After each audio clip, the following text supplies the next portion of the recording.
Good morning. Welcome to the Blind Sighted Podcast. Today we are talking about winging it. So we don't know what we're talking about because we're winging it.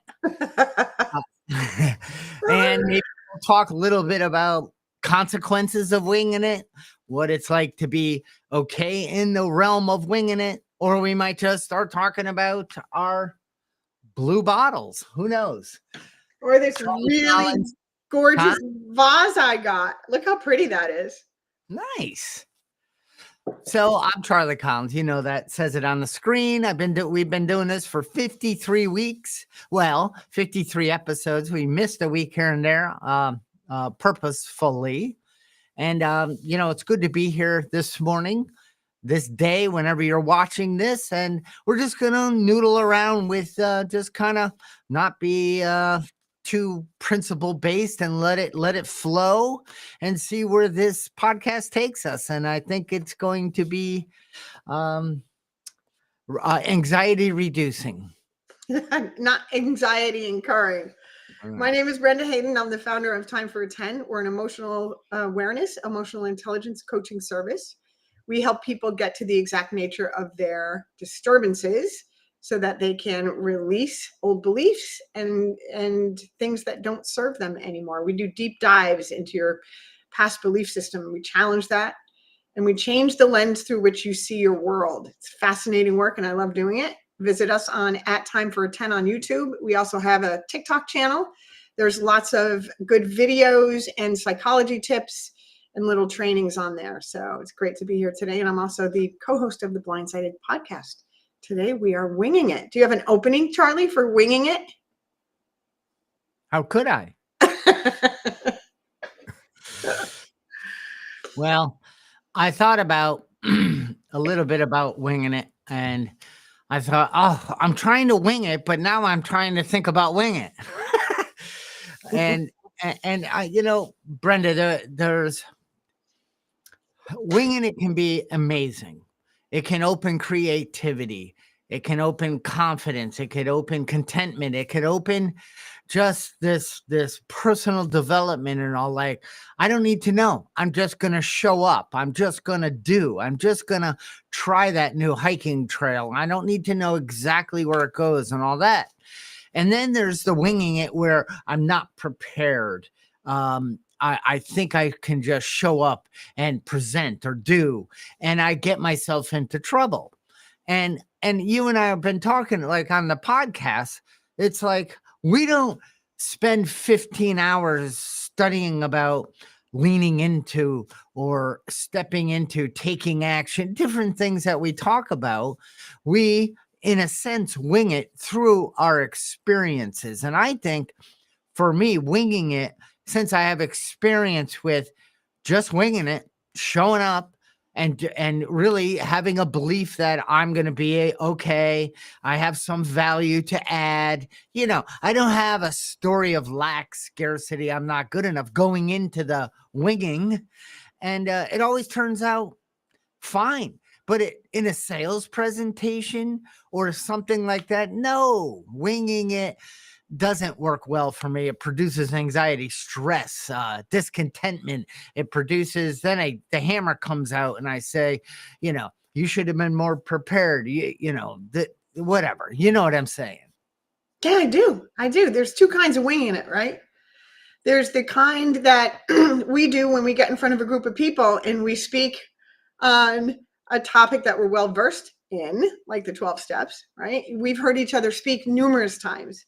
Yep. And there's no preparing for that. You kind of tap into the universe, it flows through you, and what comes out is designed for whoever's supposed to hear it. And that's beautiful. That's a good use of winging it. You're not supposed to prepare, because when you're preparing for something like that, you're in here and you need to be in here.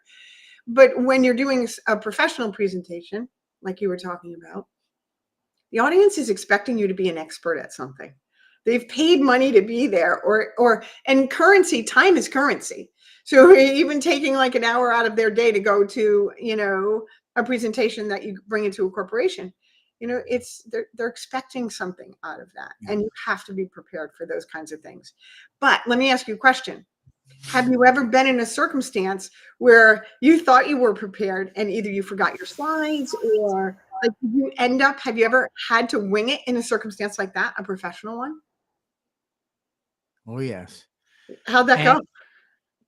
at first, after I got through it a couple times, because many, many times, it could be technology or just a clicker thingy's not advancing the slide, or I forgot the text on the slide, and I at first felt like the heating blanket was put on me, like and I freeze, and then it was terrible because because I had in my mind that everything needs to go exactly the way I planned it.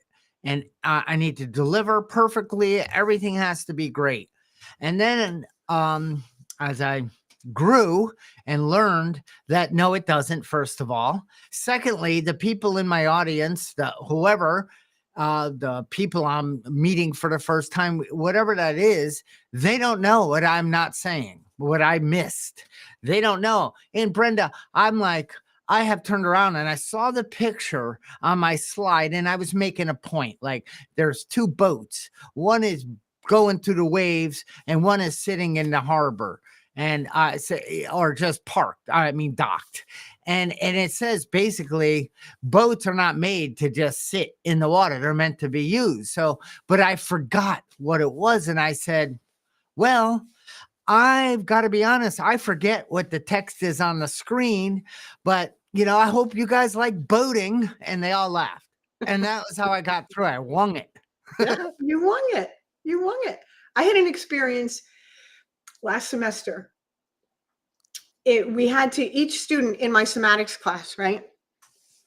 And each student had to give a presentation on a somatic intervention. So somatics is about how you feel in your body and understanding what's going on in your body. Your body's a giant antenna and it receives information, and your body will tell you what that information is before you cognitively assess it yourself, before it makes its way up to the brain.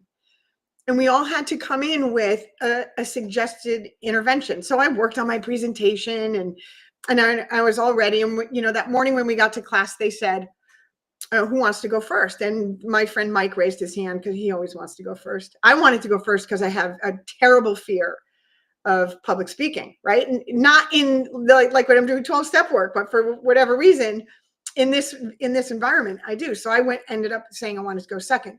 So Mike goes first. He gets up there and he does his presentation, and I'm like, like that's not the format of mine. There's a specific format. So I said to the girl next to me, my friend Jenny, who's been on our podcast, I said, is that the format we were supposed to do? And she said, yeah. I'm like, oh shit. Oops, sorry. I didn't do it like that. And so I already volunteered to go second. So it wasn't like I could change, like, wait, I need to go last. So what did I do in that moment, right? Because my knees were knocking as I walked up to the front of the room to give my presentation.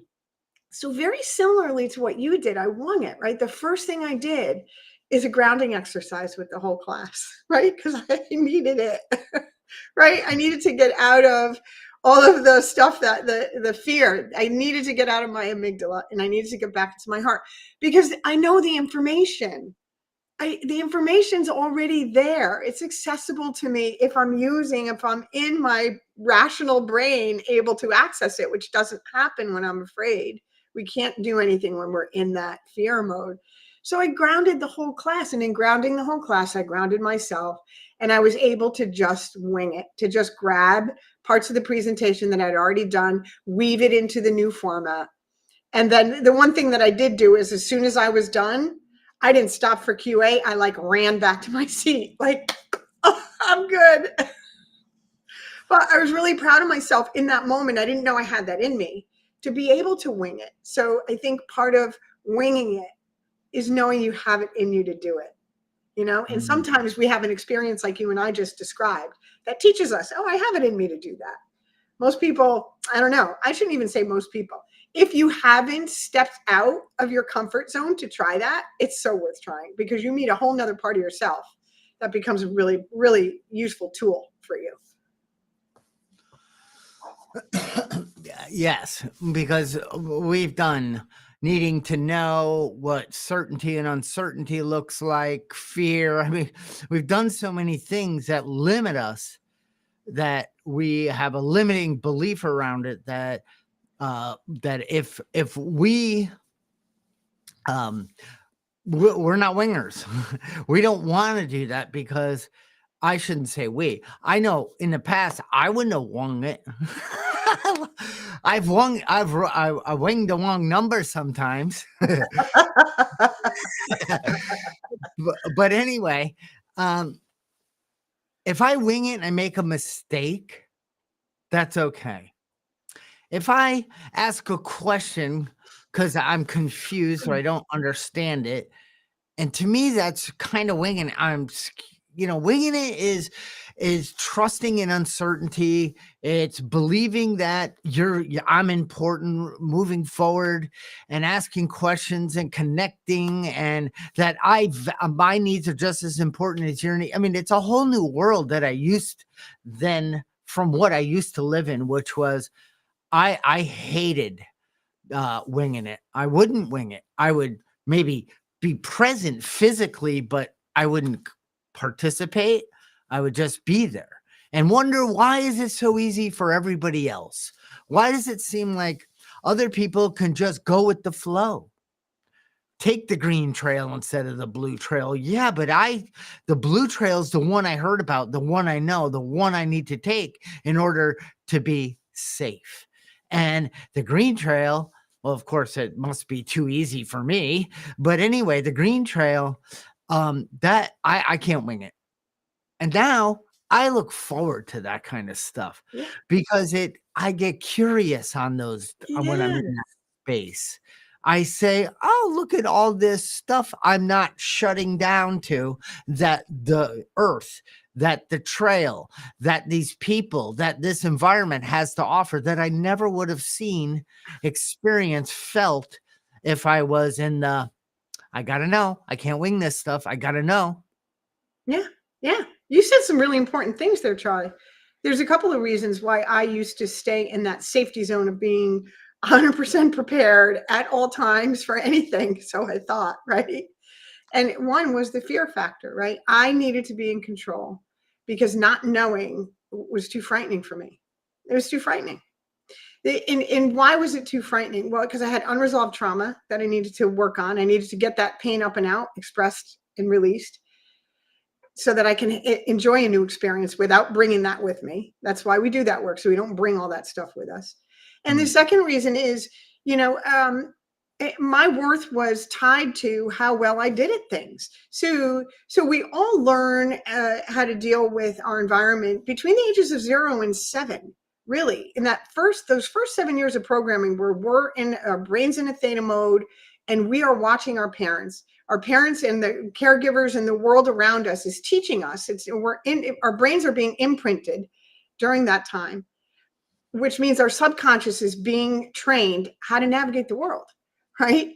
And one of the ways that I learned how to navigate the world as a kid was to do everything right, to do everything perfectly as I could, to always be giving, giving, giving. Like if my parents said, "Could someone get up and make me a drink?" I was just a kid. I'd be the one at the bar making them a drink, right?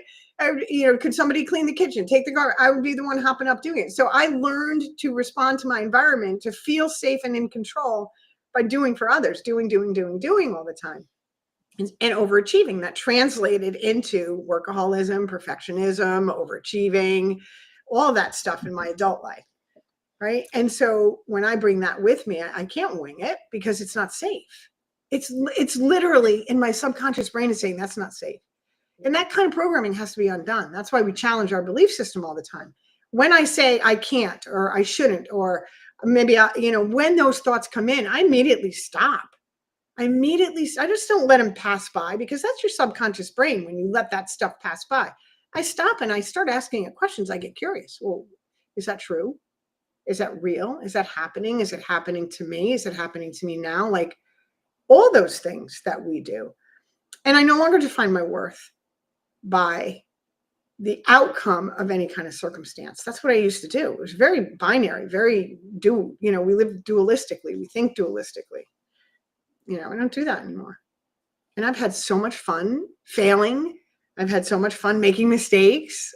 I've had so much fun winging it. Hmm. Right? We've wung it a whole bunch of times. Well, to think when I was not doing so well with the alcohol thing and things like that, oh boy, did I wing it. Mm.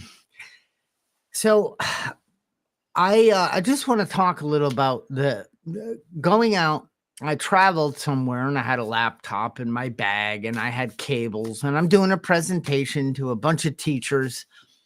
And I travel all the way to, I don't know, but it was a plane ride, Chicago somewhere. And I go in the room and, like, 10 minutes before the session's going to start, and you have a podium and you get to plug your laptop in and then you get your clicker out and then you look up and you get ready. You tap the microphone. Hello. Is everything working in here? And but then I put my laptop down and I see it has a parallel. Like, remember that old VGA type of plug Yes. on a I'm Yes. like I'm like, No. hello, this is 2018 here. I have an HDMI. And I'm like, oh my God.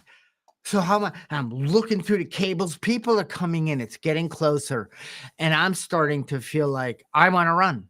I got to get out of here because I could never have done the presentation without my crutch.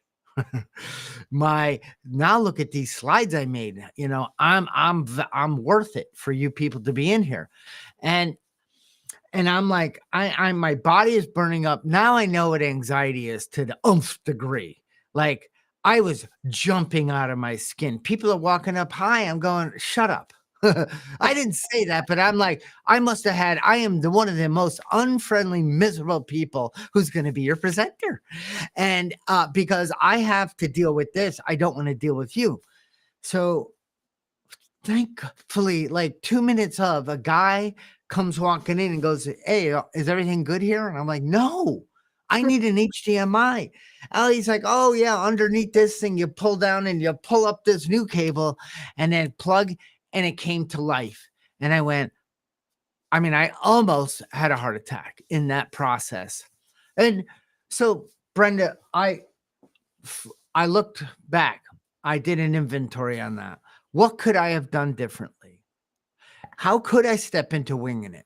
Would it have been okay if I never got my screen plugged in and presented and just came from the heart, trust and relied that I'm right where I'm supposed to be in this moment and how things are working out are exactly how it's supposed to be, and stop going against it?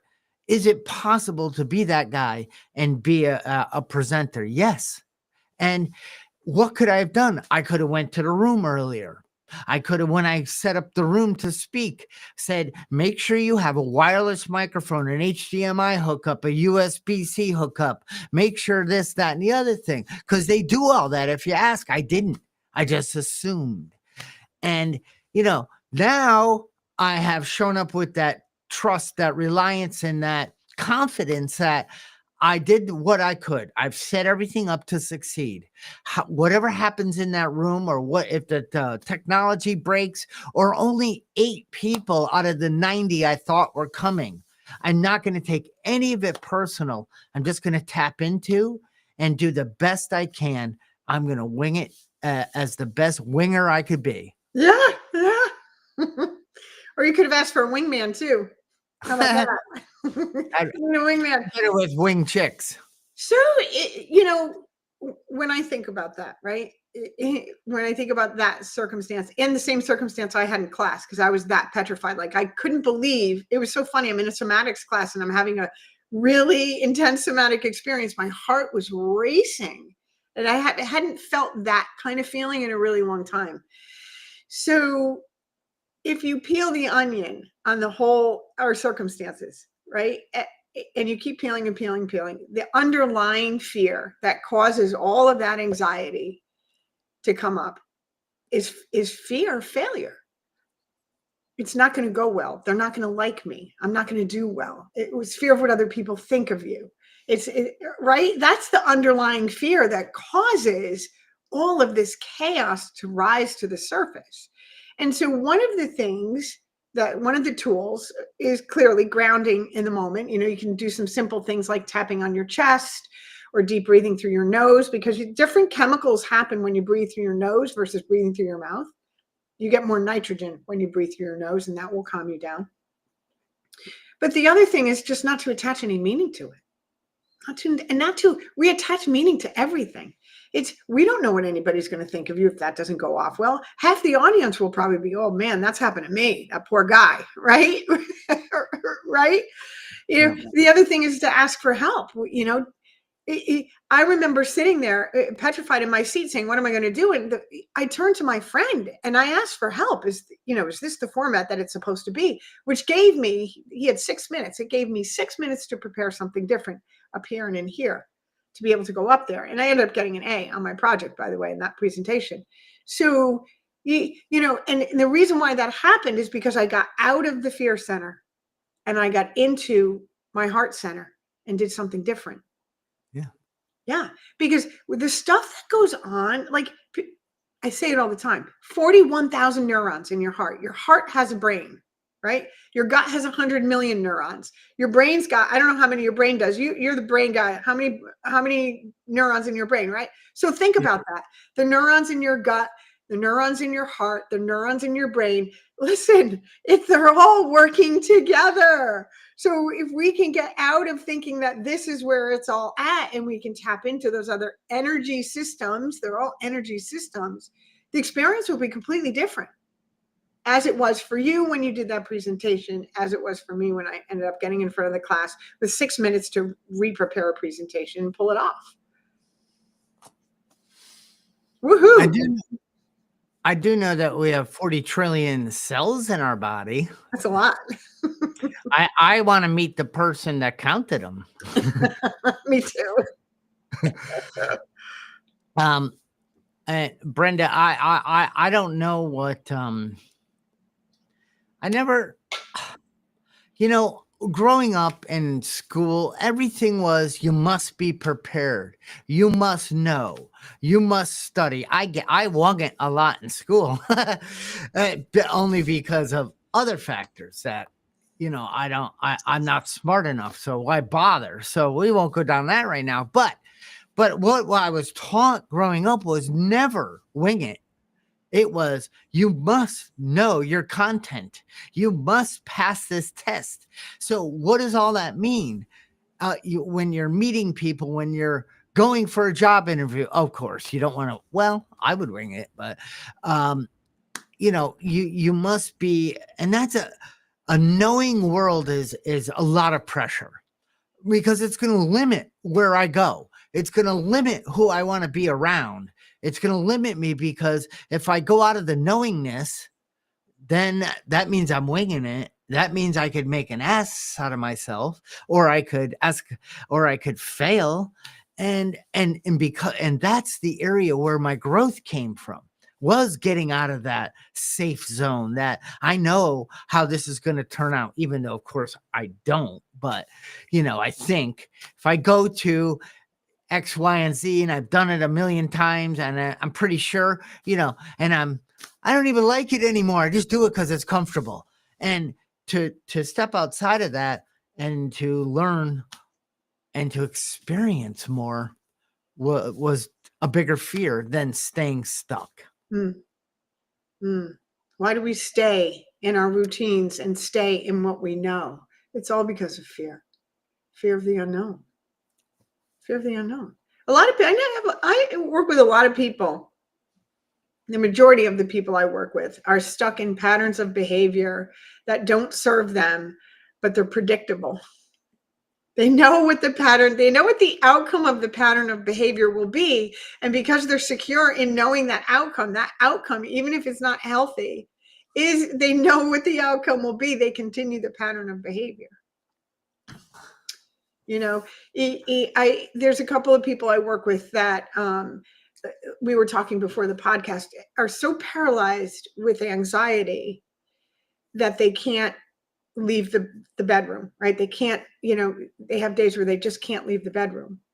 And the challenge that I give them, I've been on the phone with them at those times when they can't leave the bedroom. And in a grounding exercise that, I don't give them a choice, because if they get up here and they say, I can't, and they're fear, right? And we do something, we bring up a memory, right? I bring up one of their best memories, and we relive that memory for a moment, and they're starting to smile, right? So now they're getting some dopamine, right? It's really chemical. They're getting some dopamine, right? And now they're starting to feel, they're thinking about that memory and whatever it was, like playing with my dad in the yard and running around, right? And now they're feeling it. I'm like, okay, so stand up, right? And we keep doing the memory. So now they're standing up. They're not in the bed, they're standing up. And we keep talking about the memory, like, all right, so let's walk to the door. They walk to the door, right? And it's really just getting them out of their fear center where the anxiety is coming from. And it's not even a present day fear. It's they're pulling in stuff from the past, and they're feeling everything from the past plus the current day stressor. And they're having a debilitating response to it. So you bring them into a place where they're comfortable and safe, and they have their sense of agency back, right? And then you gently give them suggestions to move forward in a different way, and it really does work. And you could do that with yourself on the fly when you're having one of those high stress, high anxiety moments. But the thing that you and I talk about, right? What's the most important thing in doing any kind of work like this and changing our behaviors is an accountability buddy. You have to have somebody, like, she couldn't have done that on her own. She picked up the phone and called, right? Good for her. So she had the willingness. I call that willingness. So she did the work, right? And I just guided her through stuff she already knew in that moment that she couldn't access because she was afraid. So most of this stuff cannot be done alone. And I think a lot of us try and solve these blocks and barriers to doing something different on our own, instead of inviting, you talk about it all the time, an accountability buddy in, whatever that looks like. It doesn't have to be a coach you're paying like me or you. It could be somebody close to you. It could be a friend. It could be a parent. Don't use family members, though. It usually doesn't work well. Family members usually do not work well. It should be somebody outside of your family that isn't part of that whole system you're pulling into your fear center. Families are all part of that whole system. And an accountability buddy is a great thing to do. And if you don't have an accountability buddy, or don't have a group, you could find one. There's free groups all over Facebook, all over TikTok, all over, YouTube and Instagram. You can find a free community to connect with. You certainly could. Yeah. And Brenda, I have a question. What print is on the screen? Time for 10. Okay. Any people in the chat thing? Oh my gosh, Charlie, I didn't even look. I don't even have it open. Let's see. Oh my goodness. I am so sorry, guys. Yeah, there's quite a few people.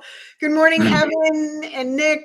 And it scrolls down, Charlie, and I miss a bunch. Trish and Cassidy and Molly and Carrie, everybody's here. I missed a couple of pages, Charlie. I can't go back. I'm sorry. I'm so sorry, guys. We were winging it, and we were getting into it. Thank you for coming. Yeah. We're glad you're here. Thank you for, telling me about the print. So picture this, Brenda and viewers. You're legally blind. What does that mean? That means you can barely see 3 feet in front of you. Everything's kind of cloudy. And then you need to live life with that. I believe that a lot of the lack of willingness to step into it and try new things, and it's a lot of visual stuff that the world is mostly consumed by people's eyesight. So we put our judgments, our this is okay, this isn't okay, I'm not willing to, this is scary. A lot of that comes through eyesight. And if you take that away and you still got to step into the world, I believe that I've been winging it without even knowing, being legally blind the past 45 years. Yeah. Oh boy. That winging it has to be a part of success, has to be a part of moving forward. And, um, that's it just hit me when you were talking. I'm like, I used to say the reason is because I can't see. I'm not able to do what you do. That's why I struggle so much. And that was a lie. The Yeah. reason I struggle so much was because I thought I struggled so much because of something. It had nothing to do with a disease in my eye. It had everything to do with the thinking that I was putting around it. And Yeah. Brenda, also, I too have spoken to people like that, and I can't is I can't move forward. I can't do this. I can't make that phone call. I can't move to the next room. I can't go for a walk today. And Henry Ford says, if you believe you can or can't, you're right. So I always say, well, if you could, what would that look like? Well, I would swing my legs over off the bed. I would open the door and make a step out. So I start creating the vision. Okay. Are you in the process of doing that? Why don't you tell me if you were doing it, if you could do it, what would that look like? Let's go. Let's build that. And then, now could you walk around a little and all of a sudden move a muscle, change a thought, release some dopamine, and start changing your state. And that state is really, you're in the state of I'm screwed, I can't, or the state of I'm willing to take baby steps. Yeah. And sometimes, Brenda, that is winging it. Like, I don't know. You don't need to know. Can you move your foot forward? Can you pick up the phone? Yes, I can. Okay, now can you tap I mean, really, I've had to do that for myself. I don't know what to do. Like, I've gotten myself disconnected from believing what I want to do in the world is possible. And it's like, just the other day, it's like, could I make one phone call or send one email out asking for assistance or a connection? Could I do that instead of I can't do anything? Yes, I could do that. Hit send, reread it. I hit send. I thought for a minute. No, I think I could do another one. And it was amazing. Now I don't need to do 50 or 80 like my brain tells me in the morning. You got to do 50. You got to do everything right. If you don't do it and you don't have it all planned that way, you're a loser. And there's no sense building blindsided productions. Yeah. And then it's like, but could I send 2? Well, wait, how about 1? And then 1 leads me to 2. And then I realized my winging it turns into passion or momentum has kicked in. Absolutely. Absolutely. It's Leanda. She's my business partner in another business that we do. And she's your fellow coach on Time for a 10. And she said, if you take the first step, the stairs will appear. I did a little poster on that not too long ago because it's brilliant. If you take that first step into the unknown, the path will reveal itself. It will. It just does. That has been the case for me every time. When I applied to Columbia, right? I was 58 years old. 58? Yeah, 58 years old. And I hadn't been to school in years. And here I am applying to an Ivy League school that I was not qualified to get into. I did not get straight A's as an undergrad. Trust me, right? I had done some other post-grad work that I did really well in, but I was not qualified to get into that school. And I just filled out the application and trusted and relied. And the universe, God source universe, wanted me there because what I have learned in the Spirituality, Mind and Body Institute, what I've learned about neuroscience, what I've learned about coaching, what I've learned about psychology is now all being used in conjunction with my severe trauma from my childhood, from my 12 steps of recovery. It's all coming together to be able to help other people in a way that I could not have done so before. And all I did was take that first step of making out the application and leaving the rest up to God. And I got to share the most synchronistic thing that happened. So one of my really close friends who you know well, Eve, she went to Cornell and she went to the same program at Columbia to be a therapist that I'm in. And she was here at my house. We were getting ready to go see Dane Cook. We had front row seats to see Dane Cook in Tarrytown. And I walked by my computer and like I got this message, like check and see if you got your acceptance letter. And the deadline, like they started making the decisions on Wednesday, and it was Thursday. And of course, I'm an alcoholic, right? So I want it now. So I'm like, oh, they must have decided by now. 24 hours later.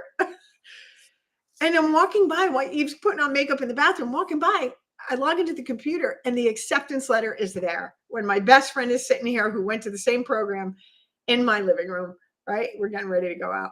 It was just, this is what I mean. What happens when we just kind of trust and rely. These beautiful synchronicity and miracles and things like that unfold because the universe knows way better than I do using just this to run my life. I like that. Yeah, me too. Yeah, as you're saying it, stepping into winging it will lead you to, it provides it. Like you said, the first step leads to the second step. I was an MC of Came to Believe conference we did every year. And I was the MC for like 5 years. And it was at the Sheraton up by the airport. I've been there. And I saw you MC it. Yeah. Yeah. And there were speakers from all around and all that great stuff. Big But deal. when you come out of the hospitality suite, like casinos and hotels have terrible lighting and carpet. And I come out and stairs and the carpet, it all looks like one to me. I can't, and I got to be careful or I'm going down. So I slow down at the top and I drag my foot to the edge so I know where the first step is starting. And there was a lady coming up and she stopped to watch me do that. And I thought I need to explain to her because she probably thinks I'm, a little doo-doo. Like, what's this dude's problem? He's dragging his foot. So I said, being legally blind, it's very important that I find the first step. She said, being an alcoholic, it's very important I take the first step. And she walked by and I walked by. And it was, Brenda, because I was clear, I took the first step. You're right. The second one appeared and the third one. And then I got to my, you know what I mean? I mean, it's so true but it takes that I can't move to, if I could move, what would that look like? Yeah. How would I get myself to do that? Well, I would tell myself that taking 2 steps is going to lead to 4 steps. And then all of a sudden you get less out of your head and you realize that something is helping drive the bus inside of me. It's not me having to do everything. I've kind of put it out there. I've given it to source, God, higher power, and more will be revealed if that key of willingness is in the door, right? Yes, absolutely. Absolutely, Charlie. How it works. Really? Yeah. It's 10:09, my friend. Well, I mean, I feel complete on winging it. I got to go wing some things today, but I don't want to wing the wrong number. I thought that was so, I've never heard that one. I've heard a lot of your jokes. I have not heard that one. I think that just came to me. So I just want to show my friends, right, this beautiful vase from Certified International. You can find it on Amazon.com. It's called the Madison Collection. I'm going to be putting a piece of, this is the company that I've worked for several years now. They make beautiful stuff. And I just want to share that with my friends. I'm going to be putting a different piece over here in the back every week on our podcast. Ha! I like it. Yes, great for gift giving. And maybe I'll change out my background every week. You never know. Yes. Until you know. Yes. Certified International, the Madison Collection. Beautiful stuff. Wait till you see the bowls. And take a quick look at the chat. just Oh, in yeah. case. Trish, breathing through your nose. And then she's saying mouth tape Cassidy. Did Cassidy use mouth tape? Was she training? Was she an athlete? That's a big No, thing. they were doing it. Cassidy and my sister. Were to try and calm themselves down, or were they just? I don't. That would be duct tape. Cassidy saying that your wingman, Charlie, was normally her. Yes. Shane from Rooted in the Mind. Oh, Shane is here. Hi, Shane from Rooted in the Mind. Evan is here. Good morning. Good morning from Nick. And remember, Charlie, if I don't hit the chats right away, they scroll because it keeps scrolling up and I can't get to the top from where I'm at. So if the other people chatted, I've missed it. I'm sorry. That's okay. Well, you just keep winging it every week. Yeah, the audience knows by now that I'm pretty bad with the chat. Because we've been doing this a year and I've not made a lot of progress in that area. So it's not a strength of mine. And the VIA Institute teaches us not to worry about what you're not strong at. Focus on what you are.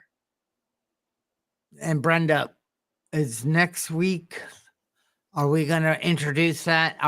You and I will come with the assessment and work through the Strengths Finder / how to come from and feel more secure so you can go out and wing it easier. Yes. Yes. So this would be a good thing to do. If you have not signed up yet on the Blindsided Productions, right, Charlie, you have a sign up form when you go to Blindsided Productions. Please sign up so that, because we may or may not, Charlie and I are going to talk about it today or tomorrow, send out a link to the VIA Institute so you can take your free character strength survey before the podcast next week. So we can have a lively interactive chat session about it along with the podcast. I think that's a great place to start.